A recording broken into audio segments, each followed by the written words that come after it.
आदिकाल से ही भारत को विश्व गुरु कहा जाता है। भारत को विश्व गुरु बनाने में महान हस्तियों का योगदान रहा है। भारतवर्ष में अनेकों महापुरुषों ने जन्म लिया है, जिन्होंने विश्व मंच पर भारत का नाम रोशन किया। उन्हीं में से एक व्यक्ति स्वामी विवेकानंद जी हैं। स्वामी विवेकानंद जी का जन्म 12 जनवरी 1863 में कोलकाता में हुआ था। उनके बचपन का नाम नरेंद्र नाथ दत्त था। उनके पिताजी का नाम विश्वनाथ दत्त था, जो कि कलकत्ता उच्च न्यायालय में वकालत का कार्य करते थे, और माताजी का नाम श्रीमती भुवनेश्वरी देवी था। हम उनके जन्म दिवस को राष्ट्रीय युवा दिवस के रूप में मनाते हैं। श्री रामकृष्ण परमहंस को अपना आध्यात्मिक गुरु मानने के बाद वह स्वामी विवेकानंद कहे जाने लगे, और तब से उनका धार्मिक और संत का जीवन प्रारंभ हो गया। आगे चलकर उन्होंने रामकृष्ण मिशन, रामकृष्ण मठ की स्थापना की थी। इसके बाद उन्होंने वेदांत आंदोलन का नेतृत्व भी किया। उन्होंने आधुनिक भारत में हिंदू धर्म को पुनर्जीवित किया। इस कारण उन्हें आधुनिक भारत का निर्माता भी कहते हैं। उनके प्रेरणादायक भाषणों को आज भी देश के युवाओं द्वारा अनुसरण किया जाता है। 25 वर्ष की अवस्था में विवेकानंद जी ने 11वां वस्त्र धारण कर लिए, और उसके बाद उन्होंने पैदल ही संपूर्ण भारतवर्ष की यात्रा की। सन 1893 में शिकागो में विश्व धर्म सभा हो रही थी। स्वामी विवेकानंद जी उसमें भारत के प्रतिनिधि के रूप में पहुंचे। वहां पर बोलने के लिए उन्हें बहुत कम समय मिला था, लेकिन उन्हें प्रमुख रूप से उनके भाषण की शुरुआत मेरे अमेरिकी बहनों और भाइयों के साथ करने के लिए जाना जाता है।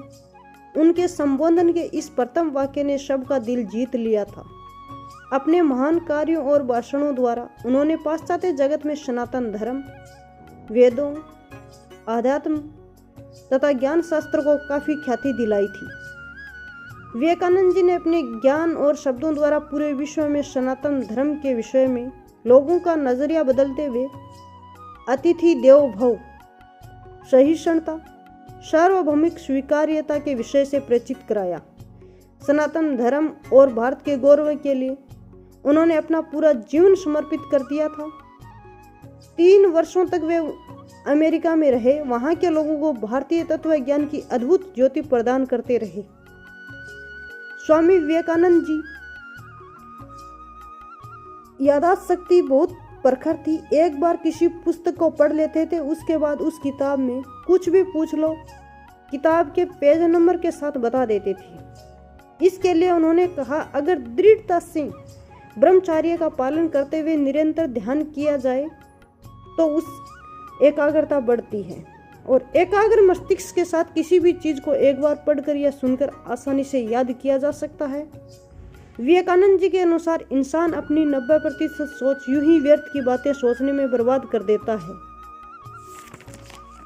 इसके लिए ध्यान और इसकी निरंतरता ही एक ऐसा साधन है जिससे मस्तिष्क को इस प्रकार से विकसित किया जा सकता है कि बेकार की चीज़ों को सोचने के बजाय आप अपनी जरूरी कामों को एकाग्रता से करें।